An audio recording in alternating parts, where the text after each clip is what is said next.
Hi, welcome to our class learn with സുവിധയുടെ മറ്റൊരു അധ്യായത്തിലേക്ക് എല്ലാ കുട്ടികൾക്കും സ്വാഗതം. നമ്മൾ കഴിഞ്ഞ ക്ലാസ്സിൽ പഠിച്ചത് ടെസ്റ്റ് ക്രോസ് എന്താണ്, അത് എന്തിനാണ് ഉപയോഗിക്കുന്നത് എന്നാണ്. അപ്പോൾ ടെസ്റ്റ് ക്രോസ് എന്തായിരുന്നു? റിസസീവ് പാരൻറ്റുമായി F1നെ ക്രോസ് ചെയ്യുന്നതാണ് ടെസ്റ്റ് ക്രോസ്. അതെന്തിനാണ് സഹായിച്ചിരുന്നത്? അൺനോൺ ജീനോടൈപ്പ് കണ്ടെത്താൻ. ഇന്ന് നമ്മൾ തികച്ചും വ്യത്യസ്തമായ ഒരു ഭാഗത്തേക്കാണ് കടക്കുന്നത്. അത് എന്താണ്? നമ്മുടെ ടോപ്പിക്കിൻ്റെ പേര് chapter principles of inheritance and variation. നമ്മുടെ ഇന്നത്തെ ടോപ്പിക് ഒരു രസകരമായ ടോപ്പിക്. നോക്കൂ, ഇൻകംപ്ലീറ്റ് ഡോമിനൻസ്. എന്താണ്?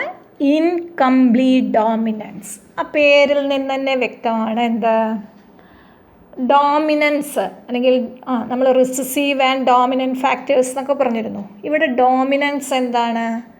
ഇൻകംപ്ലീറ്റ് ആണ്, അല്ലേ? പൂർണ്ണമല്ല, പൂർണ്ണമായ ഡൊമിനൻസ് അല്ല ഇവിടെ. അപ്പോൾ ആ ഒരു ടോപ്പിക്കാണ് നമ്മൾ പഠിക്കുന്നത്. ഓക്കെ, നമുക്ക് തുടങ്ങാം. ഇത് നോക്കൂ, ഈ ചെടിയെ കാണാം, ഇവിടെയും ചെടികൾ കാണാം. നിങ്ങൾക്ക് പരിചിതമായ രണ്ട് ചെടികളാണ്. ആർക്കെങ്കിലും പേരറിയാമോ? പേര് പറയാൻ പറ്റുമോ? ആരൊക്കെയോ പറയുന്നു. ഇതെന്താണ്? 4 o'clock പ്ലാന്റ്, അല്ലേ? 4 മണി. നമ്മളെന്താ ചില സ്ഥലങ്ങളിൽ പയറ്റടി എന്നൊക്കെ പറയാറുണ്ട്. 4 മണി പൂവാണിത്.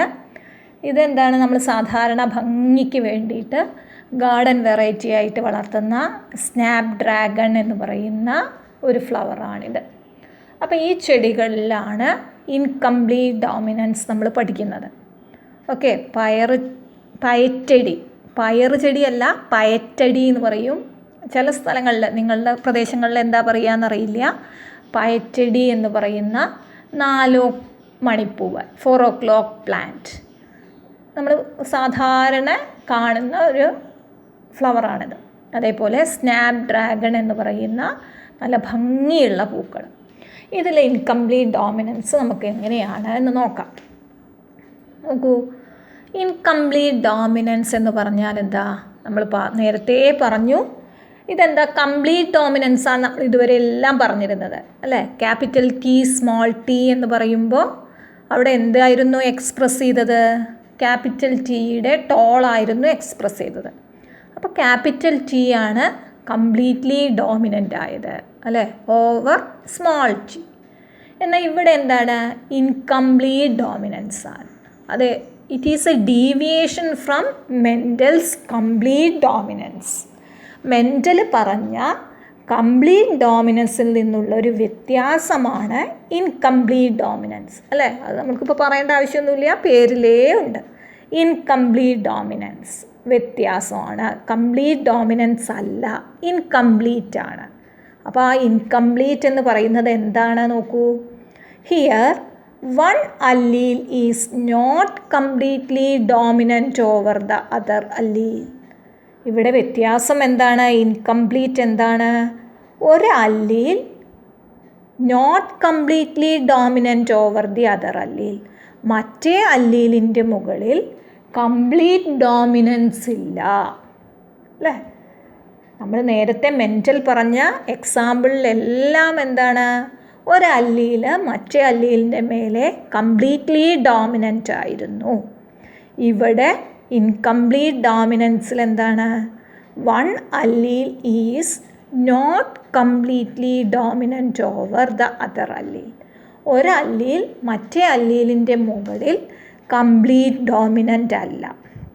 അതും ഇപ്പോൾ നമുക്ക് എക്സ്പ്ലെയിൻ ചെയ്യേണ്ട ആവശ്യമില്ല, പേരിലറിയാം. ഇൻകംപ്ലീറ്റ് ഡോമിനൻസ് ആണ്. ഒരു അല്ലീൽ മറ്റേ അല്ലീലിൻ്റെ മേലെ കംപ്ലീറ്റ് ഡോമിനൻ്റ് അല്ല. ഓക്കെ, പേരിൽ നിന്ന് തന്നെ നിങ്ങൾക്ക് മനസ്സിലാക്കിയെടുക്കാൻ പറ്റുന്ന കാര്യങ്ങൾ. Then so in F1 an intermediate colour appears, അല്ലെങ്കിൽ ഇൻ്റർമീഡിയറ്റ് ക്യാരക്ടർ അപ്പിയേഴ്സ്. അപ്പോൾ എന്താ അത് പറഞ്ഞാൽ? In F1 generation an intermediate character or colour appears. നമ്മളിവിടെ കംപ്ലീറ്റ് ഡോമിനൻസ് ആണെങ്കിൽ F1ൽ എന്തായിരുന്നു ക്യാരക്ടർ ഉണ്ടാവുക? യെസ്, ഡോമിനൻ്റ് അല്ലീൽ ഏതാണ് അതിൻ്റെ ക്യാരക്ടർ. ഇപ്പോൾ ക്യാപിറ്റൽ ടി സ്മോൾ ടി ആണ് F1 എങ്കിൽ F1ലെ ക്യാരക്ടർ എന്തായിരുന്നു? ടോൾ എന്ന് പറയുന്ന ക്യാരക്ടർ അല്ലേ. ഇനി വയലറ്റും വൈറ്റും ക്രോസ് ചെയ്തിട്ടുള്ള എക്സ്പെരിമെൻ്റ് ആണെങ്കിൽ എന്തായിരുന്നു F1ൽ? ക്യാപിറ്റൽ വി എന്ന് പറയുന്നതിൻ്റെ വയലറ്റ് കളർ. ഓക്കെ, അവിടെയൊക്കെ എന്താണ്? ഒരു ക്യാരക്ടറാണ് അപ്പിയർ ചെയ്തത്, ഡോമിനൻ്റ് ക്യാരക്ടർ മാത്രമാണ് അപ്പിയർ ചെയ്തത്. എന്നാൽ ഇവിടെ ഇൻകംപ്ലീറ്റ് ഡോമിനൻസിൽ എന്താണ്? F1 ജനറേഷനിൽ ഒരു ഇൻ്റർമീഡിയറ്റ് കളറാണ് അപ്പിയർ ചെയ്യുന്നത്. ക്ലിയർ ആണോ? ഡോമിനൻ്റ് ക്യാരക്ടറും അപ്പിയർ ചെയ്യുന്നില്ല, റിസസീവ് ക്യാരക്ടറും അല്ല. അതിന് പകരം എന്താണ്? രണ്ട് പാരൻസിൻ്റെ ഇടയിലുള്ള ഒരു ഇൻ്റർമീഡിയറ്റ് കളറാണ് വരുന്നത്. ഓക്കെ, F1 ജനറേഷനിൽ രണ്ട് പാരൻറ്റിനും ഇൻ്റർമീഡിയറ്റ് ആയിട്ടുള്ള ഒരു കളറാണ് F1 ജനറേഷനിൽ അപ്പിയർ ചെയ്തത്. അതിന് എക്സാമ്പിളാണ് നമ്മൾ നേരത്തെ കണ്ടതെല്ലാം. Example 4 o'clock plant, 4 മണിപ്പൂവ്. 10 മണിയല്ല കേട്ടോ, തെറ്റരുതേ. 4 o'clock പ്ലാന്റ്, 4 മണിപ്പൂവ്. അതിൻ്റെ പേര് scientific name Mirabilis jalapa. And dog flower നമ്മൾ പറഞ്ഞ സ്നാപ് ഡ്രാഗൺ, ഡോഗ് ഫ്ലവർ എന്ന് പറയും, അല്ലെങ്കിൽ ആൻറ്റിറൈനം സ്പീഷീസ് എന്ന് പറയും. ഈ പേരുകളിലെല്ലാം ഈ ചെടി ഫ്ലവർ അറിയപ്പെടുന്നു. അപ്പോൾ ഇൻകംപ്ലീറ്റ് ഡോമിനൻസ് കാണിക്കുന്ന പ്ലാന്റ്സിന് എക്സാമ്പിളാണ് 4 o'clock plant and snap dragon. Clear? അപ്പോൾ ഇവിടെ പറയുന്നത് മെൻ്റൽ പറഞ്ഞിരുന്ന കംപ്ലീറ്റ് ഡോമിനൻസിൽ നിന്നുള്ള വ്യത്യാസമാണ് ഇൻകംപ്ലീറ്റ് ഡോമിനൻസ്. ദെൻ ഇവിടെ ഒരു അല്ലീൽ മറ്റേ അല്ലീലിൻ്റെ മുകളിൽ കംപ്ലീറ്റ്ലി ഡോമിനൻ്റ് അല്ല. അതുകൊണ്ട് തന്നെ F1 ജനറേഷനിൽ ഒരു ഇൻ്റർമീഡിയറ്റ് ക്യാരക്ടർ, രണ്ട് പാരൻസിൻ്റെയും ക്യാരക്ടർ അല്ലാതെ അതിനിടയിലുള്ള ഒരു ക്യാരക്ടറാണ് അപ്പിയർ ചെയ്യുന്നത്. അതിന് എക്സാമ്പിളാണ് 4 o'clock പ്ലാന്റും സ്നാപ് ഡ്രാഗണും. നമ്മൾ നേരത്തെ തുടക്കത്തിൽ കണ്ട ചിത്രങ്ങൾ നോക്കൂ. 4 o'clock പ്ലാന്റിൻ്റെ ചിത്രം, അതിൽ പല വെറൈറ്റീസ് അവൈലബിൾ ആണ്. വെള്ള കളറിലുള്ള 4 o'clock plant flower, then pink കളറിലുള്ളത്, ദെൻ അടുത്തത് സ്നാപ് ഡ്രാഗൺ എന്ന് പറയുന്നത്. അപ്പോൾ വ്യത്യസ്ത 4 o'clock പ്ലാന്റ്സും വ്യത്യസ്ത ഫ്ലവേഴ്സുള്ള സ്നാപ് ഡ്രാഗണും. ഇതാണ് ഇൻകംപ്ലീറ്റ് ഡോമിനൻസിൻ്റെ എക്സാമ്പിൾ. അപ്പോൾ നമ്മൾ നേരത്തെ ചെയ്ത പോലെ ആ മോണോ ഹൈബ്രിഡ് ക്രോസ് ഒന്ന് ചെയ്ത് നോക്കാം. നോക്കൂ, എക്സാമ്പിൾ നമ്മൾ ഒരു റെഡ് കളറുള്ള 4 o'clock പ്ലാന്റ് അല്ലെങ്കിൽ സ്നാപ് ഡ്രാഗനെ വൈറ്റ് കളർ ഫ്ലവറുള്ള സ്നാപ് ഡ്രാഗണുമായിട്ട് ക്രോസ് ചെയ്യാണ്. ഓക്കെ, റെഡിനെ വൈറ്റുമായിട്ട് ക്രോസ് ചെയ്യുന്നു. നമ്മൾ നേരത്തെ പയർ ചെടിയിൽ പറഞ്ഞ പോലെ തന്നെ വയലറ്റിനെ വൈറ്റുമായി ക്രോസ് ചെയ്യുന്നു എന്ന് പറയുന്ന പോലെ ഇവിടെ റെഡ് കളറുള്ള ഒരു 4 o'clock പ്ലാന്റിനെ വൈറ്റ് കളർ ഫ്ലവറുള്ള ഒരു 4 o'clock പ്ലാന്റുമായിട്ട് ക്രോസ് ചെയ്യുന്നു. അപ്പോൾ പാരൻറ്റ് റെഡും വൈറ്റും. ഇനി അതിൻ്റെ ജീനോടൈപ്പ് പറയൂ. റെഡ് എന്തായിരിക്കും? ക്യാപിറ്റൽ R, ക്യാപിറ്റൽ R അല്ലേ. വൈറ്റ് എന്താണ്? Small r, small r. അപ്പോൾ ഗ്യാമീറ്റ്സ് പറയൂ. ഇവിടെ ക്യാപിറ്റൽ R എന്ന് പറയുന്ന ഗ്യാമീറ്റ് അല്ലേ. അടുത്തതും ക്യാപിറ്റൽ R തന്നെയാണ്, അതുകൊണ്ട് നമ്മൾ എഴുതുന്നില്ല. വേണമെങ്കിൽ എഴുതാം, എങ്ങനെ എഴുതിയാലും ക്യാപിറ്റൽ R മാത്രമായതുകൊണ്ട്, സെയിം ഗ്യാമീറ്റ് ആയതുകൊണ്ട് നമ്മൾ ഒരെണ്ണം മാത്രം എഴുതിയെന്ന് വിചാരിക്കൂ. ദെൻ ഇവിടുന്ന് പ്രൊഡ്യൂസ് ചെയ്യുന്ന ഗ്യാമീറ്റ് സ്മോൾ r അല്ലേ, സ്മോൾ r. ക്ലിയർ? അപ്പോൾ റെഡ് കളറുള്ള 4 o'clock പ്ലാന്റ് അല്ലെങ്കിൽ സ്നാപ് ഡ്രാഗൺ വൈറ്റ് കളർ ഫ്ലവറുള്ള സ്നാപ് ഡ്രാഗണിനെയും ക്രോസ് ചെയ്യാണ്. ഒന്നുകിൽ 4 o'clock പ്ലാന്റ് അല്ലെങ്കിൽ സ്നാപ് ഡ്രാഗൺ ആണെന്ന് വിചാരിക്കൂ. നമ്മളിവിടെ 4 o'clock പ്ലാന്റ് എടുത്തു. റെഡ് കളർ ഫ്ലവറുള്ള 4 o'clock പ്ലാന്റിനെ വൈറ്റ് കളർ ഫ്ലവറുള്ള 4 o'clock പ്ലാന്റുമായിട്ട് ഹൈബ്രിഡൈസ് ചെയ്യാണ്. അപ്പോൾ ജീനോടൈപ്പ് എന്ന് പറയുന്നത് റെഡിൻ്റെ capital R, capital R, white small r, small r. Gamete capital R എന്ന് പറയുന്നത് റെഡിൻ്റെ ഗ്യാമീറ്റും സ്മോൾ r എന്ന് പറയുന്നത് വൈറ്റിൻ്റെ ഗ്യാമീറ്റും. ഓക്കെ, അപ്പോൾ ഈ രണ്ട് ഗ്യാമീറ്റും കൂടെ ഫ്യൂസ് ചെയ്താൽ എന്തുണ്ടാകണം? F1 ജനറേഷൻ ഉണ്ടാകണം. F1 എന്ന് പറയുന്നത് എന്തായിരിക്കും? ക്യാപിറ്റൽ R, സ്മോൾ r അല്ലേ. F1 എന്ന് പറയുന്നത് ക്യാപിറ്റൽ R, സ്മോൾ r. ഇങ്ങനെ തന്നെയാണ് നമ്മൾ മോണോ ഹൈബ്രിഡ് ക്രോസ് മെൻ്റലിൻ്റെ കംപ്ലീറ്റ് ഡോമിനൻസിലും പഠിച്ചത് അല്ലേ. ക്യാപിറ്റൽ ആർ എന്ന് പറയുന്നതും സ്മോൾ ആർ എന്ന് പറയുന്നതും ക്രോസ് ചെയ്ത് F1-ൽ ക്യാപിറ്റൽ ആർ സ്മോൾ ആർ ഉണ്ടായി. ഇവിടെ മെൻ്റലിൻ്റെ കംപ്ലീറ്റ് ഡോമിനൻസ് ആണെങ്കിൽ ഇതിൻ്റെ ഫീനോടൈപ്പ് എന്തായിരിക്കും? F1-ൽ നമ്മൾക്ക് പ്രകടമായ ക്യാരക്ടർ എന്തായിരിക്കും? റെഡും വൈറ്റും എടുത്തെങ്കിൽ കംപ്ലീറ്റ് ഡോമിനൻസ് ആണെങ്കിൽ റെഡ് ആയിരിക്കും F1-ൽ വരിക അല്ലേ, കംപ്ലീറ്റ് ഡോമിനൻസ് ആയിരുന്നു എങ്കിൽ. എന്നാൽ ഇവിടെ ഇൻകംപ്ലീറ്റ് ഡോമിനൻസ് ആണ്. അപ്പോൾ നമ്മൾ നേരത്തെ പറഞ്ഞു എന്ത്, ഈ ക്യാപിറ്റൽ ആർ എന്ന് പറയുന്നത് സ്മോൾ ആറിൻ്റെ മുകളിൽ കംപ്ലീറ്റ്ലി ഡോമിനൻ്റ് അല്ല.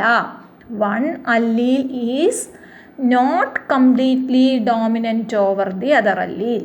ഓക്കെ, അപ്പോൾ ക്യാപിറ്റൽ ആർ സ്മോൾ ആറിൻ്റെ മുകളിൽ കംപ്ലീറ്റ്ലി ഡോമിനൻ്റ് അല്ല.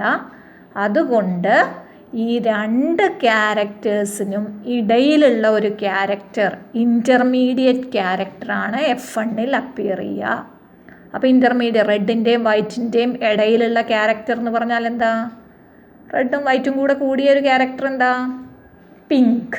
ഓക്കെ, അപ്പോൾ നമ്മൾ നേരത്തെ പറഞ്ഞതിൽ നിന്നും വ്യത്യാസമായിട്ട് രണ്ട് പാരൻസിൻ്റെയും കളറല്ലാത്ത ഒരു പുതിയ കളറാണ് F1 ജനറേഷനിൽ കിട്ടിയത്. That is pink. ഇമ്പോർട്ടൻ്റ് ആണ്. നോക്കൂ, റെഡ് കളേർഡ് 4 o'clock പ്ലാന്റിനെ വൈറ്റ് കളേർഡ് 4 o'clock പ്ലാന്റിനെയും കൂടെ ക്രോസ് ചെയ്തപ്പോൾ F1 ജനറേഷനിൽ പിങ്ക് കളേർഡ് 4 o'clock പ്ലാന്റ് ആണ് കിട്ടിയത്. ക്ലിയർ? തെറ്റിക്കരുത്, ഇവിടെ റെഡ് എന്ന് എഴുതരുത്. നിങ്ങൾ കംപ്ലീറ്റ് ഡോമിനൻസ് മെൻ്റലിൻ്റെ ക്രോസ് ചെയ്ത് എന്ത് ചെയ്യും? ഇവിടെ റെഡ് അഗെയിൻ എഴുതി പോവും. പക്ഷേ റെഡ് അല്ല നമ്മൾ പഠിക്കുന്നത്, ഇൻകംപ്ലീറ്റ് ഡോമിനൻസ് ആണ് എന്ന് ആലോചിക്കുക. ഓക്കെ, അപ്പോൾ ഇൻകംപ്ലീറ്റ് ഡോമിനൻസിൽ F1 എന്ന് പറയുന്നത് എന്താ കുട്ടികളെ? പിങ്ക് ആണ്. ഓക്കെ, അപ്പോൾ പിങ്ക് ജനറേഷനാണ് നമുക്ക് F1 കിട്ടിയത്. ഇനി നമ്മൾ അടുത്ത സ്റ്റെപ്പ് എന്താ ചെയ്യുക? F2 ഉണ്ടാക്കാൻ എന്താ ചെയ്യുക? നിങ്ങൾ പറയൂ. എന്ത് ചെയ്യണം? F1-നെ സെൽഫിങ് നടത്തണം. സെൽഫിങ് ഓഫ് F1 എന്ന് പറഞ്ഞാൽ എന്താ? Self pollination. F1-നെ F1 കൊണ്ട് തന്നെ പോളിനേറ്റ് ചെയ്യിപ്പിക്കുക. അപ്പോൾ എന്താണ്? പിങ്കിനെ പിങ്ക് കൊണ്ട് തന്നെയാണ് നമ്മൾ ചെയ്യിക്കുന്നത് അല്ലേ. പിങ്കിനെ പിങ്ക് കൊണ്ട് തന്നെ ക്രോസ് ചെയ്യിപ്പിക്കുകയാണ്. അപ്പോൾ പിങ്കിൻ്റെ ജീനോടൈപ്പ് എന്താ? ക്യാപിറ്റൽ ആർ സ്മോൾ ആർ അല്ലേ. ക്യാപിറ്റൽ ആർ സ്മോൾ ആറിനെ ക്യാപിറ്റൽ ആർ സ്മോൾ ആർ കൊണ്ട് തന്നെ സെൽഫ് പോളിനേഷൻ നടത്തുന്നു. എന്തിനു വേണ്ടി? F2 അടുത്ത തലമുറ ഉണ്ടാക്കാൻ. അപ്പോൾ നമുക്ക് F2 നോക്കാം. F2 ഇതിലെ ഗ്യാമീറ്റ്സ് എന്താണ്? ക്യാപിറ്റൽ ആറും സ്മോൾ ആറും അല്ലേ. ഇത് നമ്മൾ ഒരു മെയിൽ പ്ലാന്റ് ആയിട്ടും ഒന്ന് ഫീമെയിൽ പ്ലാന്റ് ആയിട്ടും സങ്കല്പിക്കുകയാണ്. അപ്പോൾ ഇതിൽ നിന്നുണ്ടാകുന്ന ഗ്യാമീറ്റ്, അപ്പോൾ ഇത് ഫീമെയിൽ ആണെങ്കിൽ ഫീമെയിൽ ഗ്യാമീറ്റ്, ഇത് മെയിൽ ആണെങ്കിൽ മെയിൽ ഗ്യാമീറ്റ്. അപ്പോൾ നോക്കൂ, ഇവിടെ ക്യാപിറ്റൽ ആർ എന്ന് പറയുന്ന ഒരു ഗ്യാമീറ്റും ദെൻ സ്മോൾ ആർ എന്ന് പറയുന്ന ഒരു ഗ്യാമീറ്റും അല്ലേ. ഇത് രണ്ടും എന്താണ്? നമ്മൾ ഫീമെയിലാണ് എന്ന് വിചാരിക്കുകയാണെങ്കിൽ ഇത് രണ്ടും ഫീമെയിൽ ഗ്യാമീറ്റ്. ക്ലിയർ? ഇനി ഇത് രണ്ടും മെയിലാണ് എന്ന് സങ്കല്പിക്കുക. അപ്പോൾ അത് രണ്ടും ക്യാപിറ്റൽ ആർ എന്ന് പറയുന്ന ഒരു ഗ്യാമീറ്റ്, സ്മോൾ ആർ എന്ന് പറയുന്ന ഒരു ഗ്യാമീറ്റ്. ഇത് രണ്ടും എന്ത് ഗ്യാമീറ്റാ? Mail gamete. കണ്ടോ? ഇത് നോക്കൂ, ഇവിടെ മെയിൽ ഗ്യാമീറ്റിന് ഇങ്ങനെ ഒരു ആരോ ആണ് ഇട്ടിരിക്കുന്നത് അല്ലേ. സ്പേമിൻ്റെ സ്ട്രക്ചർ.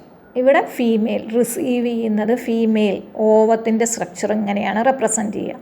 ക്ലിയർ? അപ്പോൾ ഇത് ഓവം ഫീമെയിൽ ഗ്യാമീറ്റ്സും ഇത് മെയിൽ ഗ്യാമീറ്റ്സും എന്നുള്ള രീതിയിൽ ആണ് കേട്ടോ. ഈ വട്ടം ആരോ വരുന്നത് മെയിൽ ഗ്യാമീറ്റാണ്. ഈ സർക്കിളും ഇവിടെ ഒരു പ്ലസ് സൈനും വരുന്നത് ഫീമെയിൽ ഗ്യാമീറ്റ്. ഇനി നമ്മൾ എന്താ? ഗ്യാമീറ്റിനെ ഫ്യൂസ് ചെയ്യിപ്പിച്ച് F2 ഉണ്ടാക്കണം അല്ലേ. അതിന് വേണ്ടിയിട്ട് നമ്മൾ എന്ത് ചെയ്യും? പണ്ണറ്റ് സ്ക്വയർ വരയ്ക്കും. ഓക്കെ, അപ്പോൾ പണ്ണറ്റ് സ്ക്വയർ വരയ്ക്കുന്നു. ക്ലിയർ? ഇനി ഈ ഫീമെയിൽ ഗ്യാമീറ്റും ഈ മെയിൽ ഗ്യാമീറ്റും കൂടെ ഫ്യൂസ് ചെയ്യണം.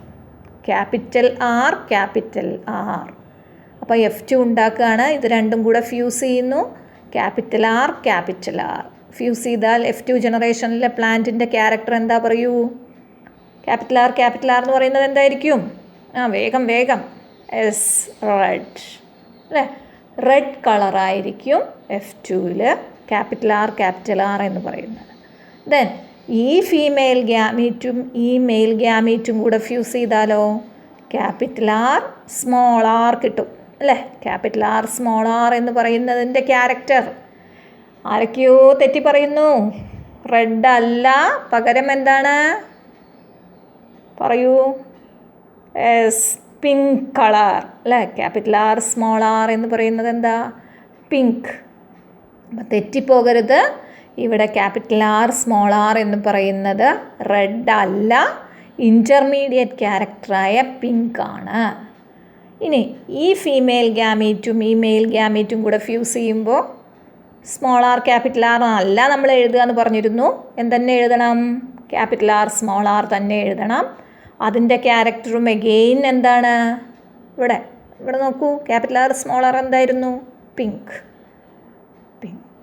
ഇനി ഈ സ്മോൾ ആറും ഈ സ്മോൾ ആറും കൂടെ ഫ്യൂസ് ചെയ്താൽ സ്മോൾ ആർ ക്യാരക്ടർ വേഗം പറയുന്നു വൈറ്റ് അല്ലേ. അപ്പോൾ നോക്കൂ, നമുക്ക് കിട്ടിയ പണ്ണറ്റ് സ്ക്വയറിൽ നോക്കൂ, ഫീമെയിൽ ഗ്യാമീറ്റും മെയിൽ ഗ്യാമീറ്റും കൂടെ ഫ്യൂസ് ചെയ്ത് ക്യാപിറ്റൽ ആർ എന്ന് പറയുന്ന റെഡ് കളേർഡ് 4 o'clock പ്ലാന്റ് കിട്ടിയിട്ടുണ്ട്. ക്യാപിറ്റൽ ആർ സ്മോൾ ആർ എന്ന് പറയുന്ന പിങ്ക് കളേർഡ് 4 o'clock പ്ലാന്റ് കിട്ടിയിട്ടുണ്ട്. ക്യാപിറ്റൽ ആർ സ്മോൾ ആർ എന്ന് പറയുന്ന again pink coloured 4 o'clock plant. Small R എന്ന് പറയുന്ന വൈറ്റ് കളേർഡ് 4 o'clock പ്ലാന്റ്. അപ്പോൾ നിങ്ങൾ പറയണം എന്ത്? ഇതിലെ ഫീനോട്ടിപ്പിക് റേഷ്യോയും ജീനോട്ടിപ്പിക് റേഷ്യോയും എന്താണ്? നമ്മൾ മോണോഹൈബ്രിഡ് ക്രോസിൽ മെൻ്റലിൻ്റെ കംപ്ലീറ്റ് ഡോമിനൻസിലെ ഫിനോട്ടിപ്പിക് റേഷ്യോ എന്തായിരുന്നു? ഓർക്കുന്നുണ്ടോ?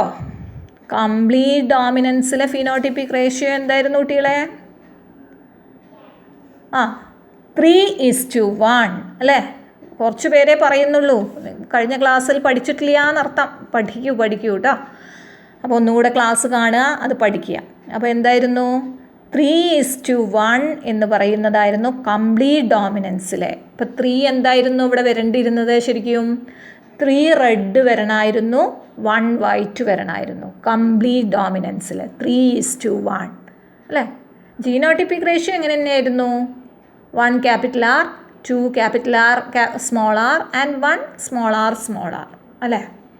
അപ്പോൾ 1:2:1 ആയിരുന്നു അവിടെ ജീനോട്ടിപ്പിക് റേഷ്യോ. ഫിനോട്ടിപ്പിക് റേഷ്യോ 3:1 ആയിരുന്നു കംപ്ലീറ്റ് ഡോമിനൻസിലെ ഫിനോട്ടിപ്പിക് ആൻഡ് ജീനോട്ടിപ്പിക് റേഷ്യോ. എന്നാൽ ഇവിടുത്തെ റേഷ്യോസ് പറയൂ. ഫിനോട്ടിപ്പിക് റേഷ്യോ പറയൂ. എത്ര റെഡ് ഉണ്ട്, എത്ര പിങ്ക് ഉണ്ട്, എത്ര വൈറ്റ് ഉണ്ട് എന്ന് പറയണം. എത്ര റെഡ് അല്ലേ? എണ്ണിക്കോളൂ. ഒരു റെഡ് അല്ലേ, ഒരു റെഡാണ്. എത്ര പിങ്കാണ്? 2 പിങ്ക് അല്ലേ. 2 പിങ്ക്. എത്ര വൈറ്റ്? 1 വൈറ്റ്. അപ്പോൾ ഫിനോട്ടിപ്പിക് റേഷ്യോ ഇവിടെ എന്താണ്? 1:2:1 അല്ലേ. 1:2:1 ആണ് ഇൻകംപ്ലീറ്റ് ഡോമിനൻസിലെ ഫിനോട്ടിപ്പിക് റേഷ്യോ. ഇനി ജീനോട്ടിപ്പിക് റേഷ്യോ എന്താണ്? എത്ര ക്യാപിറ്റൽ ആർ, എത്ര ക്യാപിറ്റൽ ആർ സ്മോൾ ആർ, എത്ര സ്മോൾ ആർ. നോക്കൂ, ക്യാപിറ്റൽ ആർ എത്രയാ? Again 1 capital R small R, 2 small R 1. അപ്പോൾ 1:2:1. അപ്പോൾ ഇവിടുത്തെ റേഷ്യോ ഒന്ന് ശ്രദ്ധിച്ചു നോക്കൂ. എന്താ പ്രത്യേകത? ഇവിടെ ഇൻകംപ്ലീറ്റ് ഡോമിനൻസിൽ phenotypic ratio and genotypic ratio are 1:2:1. Okay. Phenotypic റേഷ്യോയും ജീനോട്ടിപ്പിക് റേഷ്യോയും എന്താണ്? 1:2:1 ആണ് ഇൻകംപ്ലീറ്റ് ഡോമിനൻസിൽ. എപ്പോഴും ചോദിക്കുന്നതാണ്, തെറ്റിക്കരുത്. What is incomplete dominance? Give example. And when a red colored flower is crossed with white colored flower, what will be the result? Write the phenotypic and genotypic ratio in F2. അതൊക്കെ ചോദിക്കുന്ന questions ആണ് കേട്ടോ. അപ്പോൾ incomplete ഡോമിനൻസിൽ phenotypic റേഷ്യോയും genotypic റേഷ്യോയും എന്താണ്? 1:2:1. Important. നമ്മൾ നേരത്തെ പറഞ്ഞ മെൻ്റലിൻ്റെ കംപ്ലീറ്റ് ഡോമിനൻസിൽ ഈ ഫിനോടൈപ്പിക് റേഷ്യോ ഇവിടെ എന്തായിരുന്നു? ഈ 2 ഉണ്ടായിരുന്നില്ല. അതിന് പകരം എന്തായിരുന്നു? ഇത് 3 1 അല്ലേ? 3 റെഡ് ആയിരുന്നു. ഇവിടെ ഒരു ഇൻ്റർമീഡിയറ്റ് ക്യാരക്ടർ ഉണ്ടായിരുന്നില്ല. അപ്പോൾ 3:1 ആയിരുന്നു അവിടെ. ഇത് ജിനോടൈപ്പിക് റേഷ്യോ ഇതുപോലെ തന്നെ 1:2:1. അപ്പോൾ 3:1 എന്ന് പറയുന്ന റേഷ്യോയിലേക്ക് വ്യത്യാസം വന്നാണ് ഇവിടെ എന്തായത്? 1:2:1 ആയി മാറിയത്. അപ്പോൾ ഇമ്പോർട്ടൻറ്റ്. ക്ലിയർ ആയി എന്ന് വിചാരിക്കുന്നു. റെഡിനെയും വൈറ്റിനെയും കൂടെ ക്രോസ് ചെയ്തു, ഒരു ഇൻ്റർമീഡിയറ്റ് കളറായ പിങ്ക് പ്രൊഡ്യൂസ് ചെയ്തു. ആ പിങ്കിനെ സെൽഫ് പോളിനേഷന് വിധേയമാക്കിയപ്പോൾ 1:2:1 എന്നുള്ള റേഷ്യോയിൽ റെഡും പിങ്കും വൈറ്റും F2 ജനറേഷനിൽ അപ്പിയർ ചെയ്തു. ക്ലിയർ? ഓക്കെ. അപ്പോൾ ഇനി അടുത്തത് ഇതിൻ്റെ തന്നെ നമ്മൾ ഫ്ലവർ വെച്ച് കാണിക്കുന്നു എന്നേ ഉള്ളൂ. നോക്കൂ, ഒരു റോസ് അല്ലെങ്കിൽ റെഡ് കളറിനെ വൈറ്റ് കളർ 4 o'clock പ്ലാന്റിൻ്റെ ഫ്ലവറുമായിട്ട് ക്രോസ് ചെയ്യുന്നു. അപ്പോൾ ക്യാപിറ്റൽ ആർ എന്ന് പറയുന്നതാണ് റെഡ്, വൈറ്റ് എന്ന് പറയുന്നത് സ്മോൾ ആർ. ഇതിനെ രണ്ടിനെയും കൂടെ ക്രോസ് ചെയ്യുമ്പോൾ എന്ത് കിട്ടും? രണ്ടിനെയും കൂടെ ക്രോസ് ചെയ്യുമ്പോൾ ഇതിൻ്റെ രണ്ടിൻ്റെ ഇടയിലുള്ള ഒരു ക്യാരക്ടറായ പിങ്ക്, അല്ലേ? കണ്ടാലറിയാം. രണ്ടിൻ്റെ വെള്ളയുണ്ട് റോസും ഉള്ള ഒരു intermediate character pink colour appear ചെയ്തു. ആ പിങ്ക് കളറുള്ള ഫ്ലവറാണ് F1. Capital R small R ആണ് അതിൻ്റെ ജീനോടൈപ്പ്. അത് പിങ്ക് കളറായിരുന്നു. ഇനി ഈ പിങ്ക് കളറുള്ള ഫ്ലവേഴ്സിനെ നമ്മൾ ക്രോസ് ചെയ്യാണ് ക്യാപിറ്റൽ ആർ സ്മോൾ ആറിനെ. അതുകൊണ്ട് തന്നെ സെൽഫ് പോളിനേഷൻ നടത്തി. അപ്പോൾ നമുക്ക് എന്ത് കിട്ടും? Gametes. Capital R small R എന്ന് പറയുന്ന ഗ്യാമീറ്റ്, ഇവിടെ അതെ ക്യാപിറ്റൽ ആർ സ്മോൾ ആർ എന്ന് പറയുന്ന ഗ്യാമീറ്റ്. നമ്മൾ എന്ത് ചെയ്യുന്നു? പണ്ണറ്റ് സ്ക്വയർ വരയ്ക്കുന്നു. പണ്ണറ്റ് സ്ക്വയർ വരയ്ക്കുമ്പോൾ ഈ ഗ്യാമീറ്റും കൂടെ ഫ്യൂസ് ചെയ്യുമ്പോൾ ക്യാപിറ്റൽ ആർ ആണ്. എന്ത് കളറാ? റെഡ് കളർ, അല്ലേ? ക്യാപിറ്റൽ ആർ ആണ്. സോറി കേട്ടോ, ക്യാപിറ്റൽ ആർ ഇതിവിടെ ക്യാപിറ്റൽ ആർ എന്ന് തിരുത്തി വായിക്കണം. ഓക്കെ. ദെൻ അടുത്തത് ക്യാപിറ്റൽ ആർ സ്മോൾ ആർ ആണ്, പിങ്ക് കളറാണ്. ദെൻ നെക്സ്റ്റ് എന്താണ്? ക്യാപിറ്റൽ ആർ സ്മോൾ ആർ ആണ്. എഗെയിൻ എന്ത് കളറാ? Pink colour. Then small r white colour. Okay. അപ്പോൾ ഇത്രയാണ് എന്ത്? അപ്പോൾ ഇവിടെ നോക്കൂ, ആദ്യത്തത് capital R red colour, then capital R small r pink colour, അടുത്തത് again capital R small r pink colour, small r എന്താണ്? White colour. അപ്പോൾ ഇവിടെ റേഷ്യോ 1:2:1. F2 ആണ് കിട്ടിയത്. റേഷ്യോ 1:2:1. നമ്മൾ നേരത്തെ ചെയ്ത അതേ ക്രോസാണ്. ആ ക്രോസിനെ എന്ത് ചെയ്തു എന്നേ ഉള്ളൂ? ചിത്രരൂപത്തിൽ കാണിച്ചു എന്നേ ഉള്ളൂ. Okay. 1 red:2, pink:1 white. 1 capital R is to 2 capital R small r is to 1 small r. നമ്മൾ കാണിച്ചു തന്നെ. ഇനി എങ്ങനെയാണ് ഈ ഡോമിനൻസ്? അപ്പോൾ നമ്മൾ ഇൻകംപ്ലീറ്റ് ഡോമിനൻസ് എന്ന് പറയുന്ന ടോപ്പിക് അവിടെ അവസാനിച്ചിരിക്കുകയാണ്. അപ്പോൾ 1 allele is not completely dominant over the other allele. അതുകൊണ്ട് തന്നെ F1 ജനറേഷനിൽ ഒരു ഇൻ്റർമീഡിയറ്റ് ക്യാരക്ടർ അപ്പിയർ ചെയ്യുന്നതാണ് എന്ത്? Incomplete dominance. Example snap dragon and 4 o'clock plant. അപ്പോൾ ഒരു പിങ്ക് കളറാണ് റെഡിനെയും വൈറ്റിനെയും കൂടെ ക്രോസ് ചെയ്താൽ കിട്ടുന്നത്. റേഷ്യോ രണ്ടും ഫിനോട്ടിപ്പിക് റേഷ്യോയും ജീനോട്ടിപ്പിക് റേഷ്യോയും 1:2:1 ആണ്. ഇനി ഡോമിനൻസ് എന്ന് പറയുന്ന കോൺസെപ്റ്റിൻ്റെ ഒരു എക്സ്പ്ലനേഷൻ ചെറിയ തോതിൽ എന്താണ് ഡോമിനൻസ് എന്ന് പറയുന്നതാണ്. What is dominance? നമ്മൾ 2 അല്ലീൽസിൽ ഒരു അല്ലീൽ ഡോമിനൻ്റ് ആണ് എന്ന് പറയുന്നത് എങ്ങനെയാണ് അത് ഡോമിനൻ്റ് ആയത് എന്ന് പറയുന്നതാണ് കേട്ടോ. അപ്പോൾ ജീനുകളാണ് നമ്മുടെ ക്യാരക്ടറിനെ കൺട്രോൾ ചെയ്യുന്നത്. Every gene contains information to express a particular trait, അല്ലേ? ജീനുകൾ ലൊക്കേറ്റ് ചെയ്യുന്നത് ക്രോമസോമിലാണ്. ആ ജീനുകളാണ് നമ്മുടെ ഒരു പെർട്ടിക്കുലർ ക്യാരക്ടർ എക്സ്പ്രസ് ചെയ്യാൻ കാരണമാകുന്നത്. അതിൻ്റെ ഇൻഫർമേഷൻ സ്റ്റോർ ചെയ്തത് ജീനിലാണ്, അല്ലേ?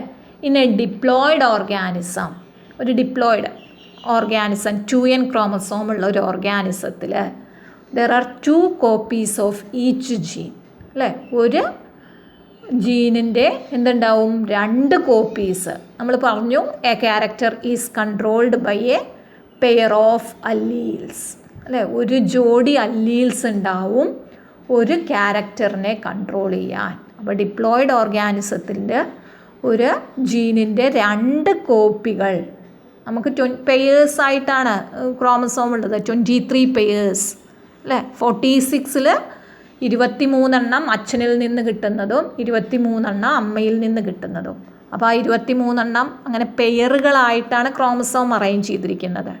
അപ്പോൾ ജീനുകളും എന്താണ് ജോഡികളായിട്ട് ഒരു ക്യാരക്ടറിനെ കൺട്രോൾ ചെയ്യാൻ 2 ജീനുകൾ ഉണ്ടാവും, പെയർ ഓഫ് അല്ലീൽസ് ഉണ്ടാവും.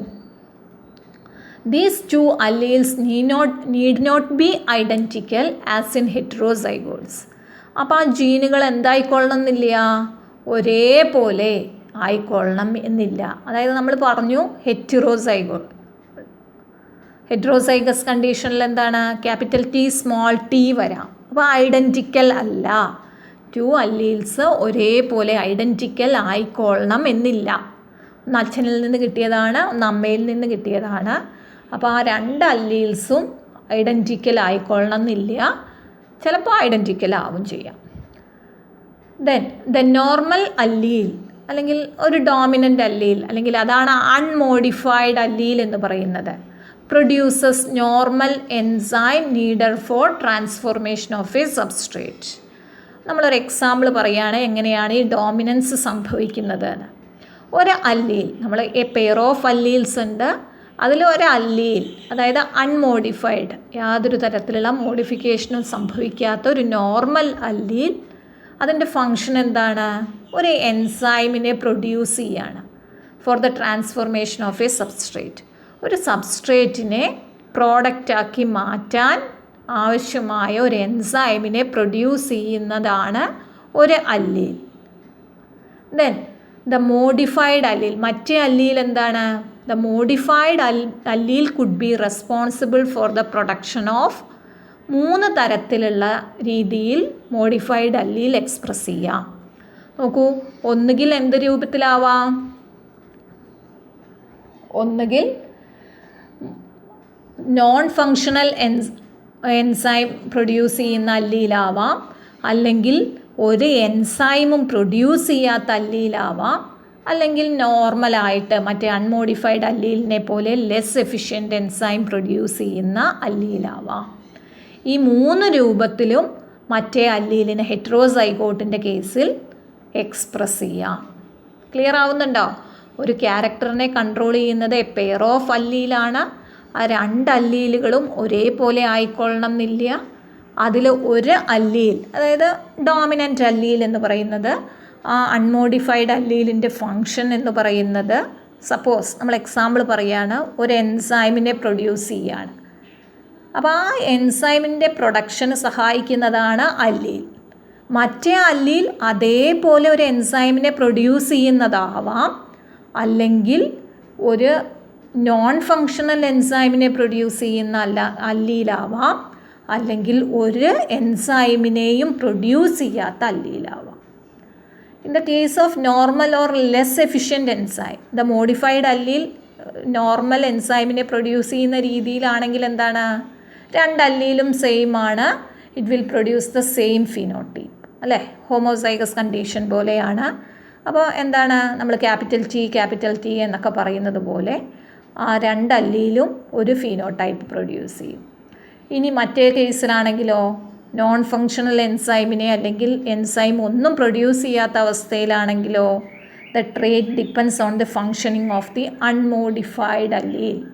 അപ്പോൾ രണ്ടാമത്തെ അല്ലീൽ എന്താണ്, എൻസൈം ഒന്നും പ്രൊഡ്യൂസ് ചെയ്യുന്നില്ല, അല്ലെങ്കിൽ ഒരു നോൺ ഫങ്ഷണൽ എൻസൈമിനെയാണ് പ്രൊഡ്യൂസ് ചെയ്യുന്നത് എങ്കിൽ ആ അൺമോഡിഫൈഡ് അല്ലീലാണ് ക്യാരക്ടറിനെ ഡിറ്റർമൈൻ ചെയ്യുക. അപ്പോൾ അത് തന്നെയാണ് എന്ത്, ഡോമിനൻസ് എന്ന് പറയുന്നത് അല്ലേ. വ്യക്തമാണോ? നോക്കൂ, ഒരു ജീൻ എന്താണ്, ഒരു ജീനാണ് ക്യാരക്ടറിനെ എക്സ്പ്രസ് ചെയ്യുക. അപ്പോൾ ഒരു ഡിപ്ലോയിഡ് ഓർഗാനിസത്തിൻ്റെ കേസിൽ നമുക്ക് അച്ഛനിൽ നിന്നും അമ്മയിൽ നിന്നും ലഭിക്കുന്ന ക്രോമസോംസ് ഉണ്ട്. അപ്പോൾ ആ 2 കോപ്പി ഓഫ് ജീന് നമുക്ക് ഒരു ക്യാരക്ടറിന് ഉണ്ടായിരിക്കും. ഹെറ്ററോസൈഗസ് കണ്ടീഷനിൽ ആ 2 അല്ലീൽസും ഒരേപോലെ ആയിക്കൊള്ളണമെന്നില്ല. അപ്പോൾ നമ്മൾ എക്സാമ്പിൾ പറയുകയാണ്, ഒരു അല്ലീൽ ഒരു എൻസൈമിൻ്റെ പ്രൊഡക്ഷന് സഹായിക്കുന്ന ഒരു അല്ലീലാണ് എന്ന് വിചാരിക്കുക. മറ്റേ അല്ലീൽ എങ്ങനെയാണ്? ഒന്നുകിൽ ഒരു എൻസൈം ലെസ് എഫിഷ്യൻ്റ് എൻസൈമിനെ പ്രൊഡ്യൂസ് ചെയ്യുന്നതാവാം, അല്ലെങ്കിൽ നോൺ ഫങ്ഷണൽ എൻസൈം പ്രൊഡ്യൂസ് ചെയ്യുന്നതായിരിക്കാം, അല്ലെങ്കിൽ മറ്റേ അല്ലീൽ ഒരു എൻസൈമും പ്രൊഡ്യൂസ് ചെയ്യാത്തതാവാം. അപ്പോൾ ആദ്യത്തെ കേസിൽ എന്ന് പറയുന്നത് സിമിലർ ഫിനോടൈപ്പ്, ഈ അല്ലീലും ഇവിടെ രണ്ടാമത്തെ മോഡിഫൈഡ് അല്ലീലും ഏകദേശം ഒരുപോലെയാണ്, അതുകൊണ്ട് തന്നെ ഫിനോടൈപ്പ് ഒരുപോലെയായിരിക്കും. എന്നാൽ മറ്റ് 2 കേസുകളിൽ എന്താണ്? മോഡിഫൈഡ് അല്ലീൽ അൺമോഡിഫൈഡ് അല്ലീലിൽ നിന്നും തികച്ചും വ്യത്യാസമാണ്. അതുകൊണ്ട് ക്യാരക്ടറിനെ ഡിറ്റർമൈൻ ചെയ്യുന്നത് ഇവിടെ ആരാണ്? അൺമോഡിഫൈഡ് അല്ലീലാണ്. Okay, the case of heterozygous condition. അപ്പോൾ ഇത്രയാണ് explanation of the concept of dominance. Then അപ്പോൾ ഇതോടുകൂടി നമ്മുടെ ഇൻകംപ്ലീറ്റ് ഡോമിനൻസ് എന്ന് പറയുന്ന ഒരു ടോപ്പിക് കഴിഞ്ഞിരിക്കുന്നു. ഇനി നമ്മൾ വേറൊരു ടോപ്പിക്കിലേക്കാണ് അടുത്ത ക്ലാസ്സിൽ പോകുന്നത്. അപ്പോൾ ക്ലിയർ ആക്കിയിട്ട് അടുത്ത ക്ലാസ്സിലേക്ക് കടക്കാം. ഇൻകംപ്ലീറ്റ് ഡോമിനൻസ് എന്താണ് എന്ന് കറക്റ്റായിട്ട് അറിയാം. നമ്മൾ എക്സാമ്പിൾ പറഞ്ഞ പ്ലാൻസ്. Thank you.